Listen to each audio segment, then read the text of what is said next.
and I was hoping we'd get to see this. The rain is let up. It's about 2 hours from where it was my last video.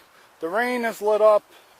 It's not raining as hard, but because it's rained all night, the ground is totally saturated.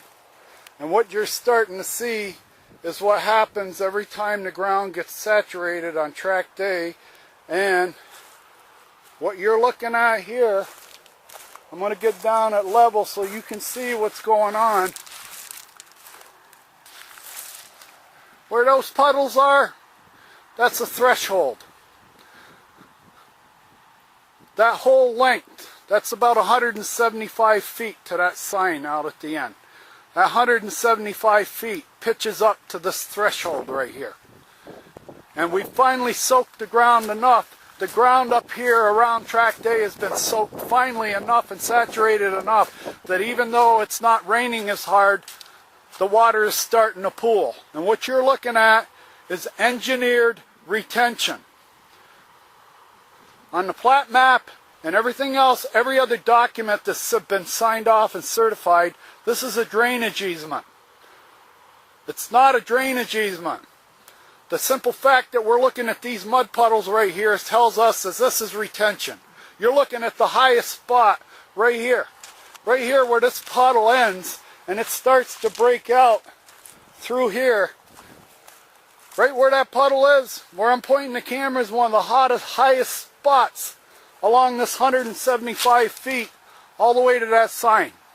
All the water that comes off all the roofs and lands on all the properties here was supposed to be routed into this catch basin. It's supposed to be hard-packed, what they call routed grip wrap. It's supposed to be 16 feet wide. There's supposed to be a beaten down path that drops down and allows the water to run out of here. What we're doing is storing water up here to Mr. Scott Zipperich and Woody Scouton. This is retention. This is water storage. Why are we doing it? Why are you doing that? You're doing it because of this sacred cow right here. You're trying to protect that sacred cow. If we were to get a 100-year storm right now, say that right now, if we were to blow in the next big cell that comes through here, if it drops 2 or 3 inches an hour, in the next 12 hours, say we were set up for that, the 100-year storm comes through, this is totally saturated. It can't hold any more water. What's going to happen? It's happened 2 or 3 times. You get this crevice. What you're looking at here is an alluvial plain. That's the technical term for an alluvial plain that comes off that easement. If it rains hard this afternoon, if it rains really hard this afternoon, tomorrow morning we're going to have a crevice here at the end of a walking ditch. At the end of a walking easement, and supposed to be a cart path easement. And look, you see that puddle right there? Those puddles tell us we're storing water up there. There isn't supposed to be puddles there. It's supposed to be running onto the golf course. And under this sidewalk, this is supposed to be a sidewalk engineered for the water to run under it, and you're supposed to have a ramp that delivers the water into the lake. Your flood control manual says there's supposed to be no intermediate retention basins between the master retention basin and the neighborhood. This neighborhood right here is storing the water. If we get 2 weeks of rain like this, where it just rains enough to get the water up to that threshold and no farther, the weight of a garbage truck is going to collapse that cement out there, the pavement, because this whole corner is going to be one big mud bog, a wet area. We have problems with bugs. Certain times a year we have bugs. You've created a wet area here. This is where the bugs breed. When you come up to the lake and you get swarmed by bugs, this is where they're breeding right here in this wet area. These lots right here, these 2 lots, that house and that lot are completely soaked underneath with water right now. That's why the water is accumulating there. I was out here this morning, it wasn't accumulating. Now it is. It's starting to form a puddle because the ground's soaked. All we need now is a big cell to blow through, and it'll rip out the end of that ditch. And here I go. My puddles are getting bigger. If you walk my line now, especially on the other end, you see, but the rain is letting up. The rain's letting up. You see those puddles right there? That's all high ground beyond those puddles. You engineered and built a homegrown retention basin on my 3 lots. Plain and simple. If we go into court, all we got to do is get any surveyor, any civil engineer that's honest, and he'll tell you, when he looks at the paperwork and looks at the permits and looks at the standalone legal documents and looks at the original document, the original master document. I have a plat map. When all this started 5 years ago, the first thing I did was go and get the plat maps downtown Phoenix. And on the plat maps it says that's a drain, it's an access easement. It has been neither for the last 10 years. Use easement here for the public to use. First of all, it's supposed to drain water out of the neighborhood. It doesn't. It's storing water. And we don't have full access.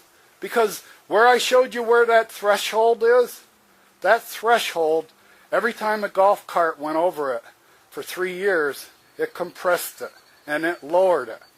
That's why Mr. Veskerna came in at the end of the summer like a schoolyard bully, a moron, a Midwest knuckle-dragging 8 moron, comes out here in the middle of October and drives 2 stakes 30 feet from the end of the sidewalk, made a rusty rebar, and left them there overnight.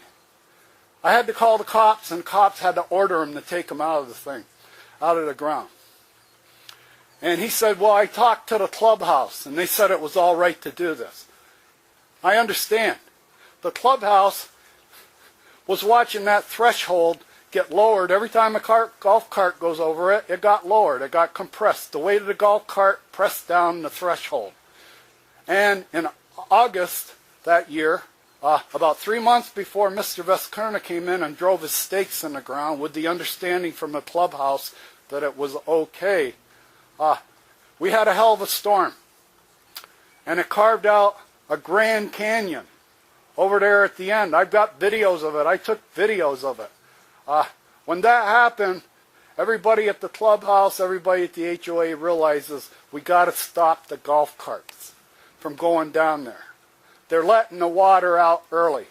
Every time the golf cart drives over that threshold, it packs it down. Every time it gets packed down, it's down a fraction of an inch before it was. And if we allow this to go on, the water is not going to be able to be held up in Tract A. The threshold will be lowered to the point where the water can run out early. That's why we got to stop the golf carts. You should be ashamed and embarrassed to call yourselves representatives of the membership. I got a letter from one of the board members when I asked her how that sign got there. I sent her a video about what it meant for us when that sign went up. That meant that I have to go 500 yards out of the way to get on the golf course when I could have went there. For 3 years, golf carts went through there. But the engineering that went on 15 years before, they weren't going to give back this tee box. When it got written up by Woody Scouten, somebody, the big wigs in town, the VIPs all came in and said they're not giving back the tee box. You can give them access. You can dig it out and give them access and make it look like a drain, but it isn't going to drain. It's going to store water because we have to protect that stolen tee box. How else can you put it? How else can you put it? All the standalone legal documents have been violated. They threw them aside. More or less the inspectors that came along said, build it the way you want it and we'll buy it. We're open for business. Okay, we'll pass it on to the consumer. If you want to pass on the drain function for the whole neighborhood on the sewer LaSham's house, lot 316, fine, we'll help you lower it. Just bring in your application, we'll approve the permit, we'll lower his house three inches, and now you've got a spot to park water north of the 6th tee box. And the 6th tee box will be forever safe. And he'll be forever drafted, conscripted, a slave, and he don't know it. Well, now I know it. I know what you did. All right? You didn't fool anybody. The only thing that's keeping me from going to a lawyer is the lawyer fee. I can't find a lawyer. 4 lawyers I've talked to, nobody wants to go near it. I've had about 5 or 6 local realtors out here where I've explained the situation with the floor. That I have to tell a new buyer that the floor and the sewer pipe pitch is out of compliance. One of your most important utilities in the house is your sewer pipes. They're out of compliance. I'm not going to sell to anybody that I may be living next to for the rest of my life a house and not tell them that the house was built wrong. And it is. Now, the HOA for over a year because of what I'm telling you on this video. They don't want anybody to know that they drafted my lot 15 years ago to dump water onto. And that tee box out there is stolen. It was confiscated when they condemned the original plan that came out of Scottsdale. This doesn't work for us. This plan costs too much money. What's the shortest, quickest way to get her done? Right? This was my first-class lab. I picked that house because it was 40 feet away from the access easement onto the golf course. When I bought my ticket for this flight that's going to last the rest of my life or until I sell these houses, when I bought that ticket, I had a first-class lab. I bought that ticket because that golf cart thing was right next to my house, 40 feet away. That's why I bought that lot. I wanted to be close to the first-class lab. I got a problem. I wanted to play golf every day. Okay? When I moved into the house, after buying the house and understanding that I was going to have a first-class lab 40 feet from my house, when I got here and moved in, the lab was gone.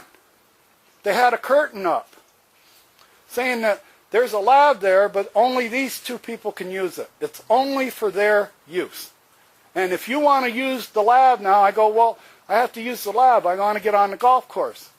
I bought this because the lab was 40 feet away from me and my golf cart. It was a convenience. That's why I picked this lot. And now when I get here and move in, I got Pat Pence Young telling me, you're not going to use that. That's not a lab. We don't care what your ticket said, what your cabin map said when you bought the ticket. You now have to use that lab way over there. Even though you have a first-class ticket, you're going to use the coach lab. And the emergency door has been taken out. There was an emergency door for you to use there too. That's gone. Everything's been turned over to the 2 owners in the golf course.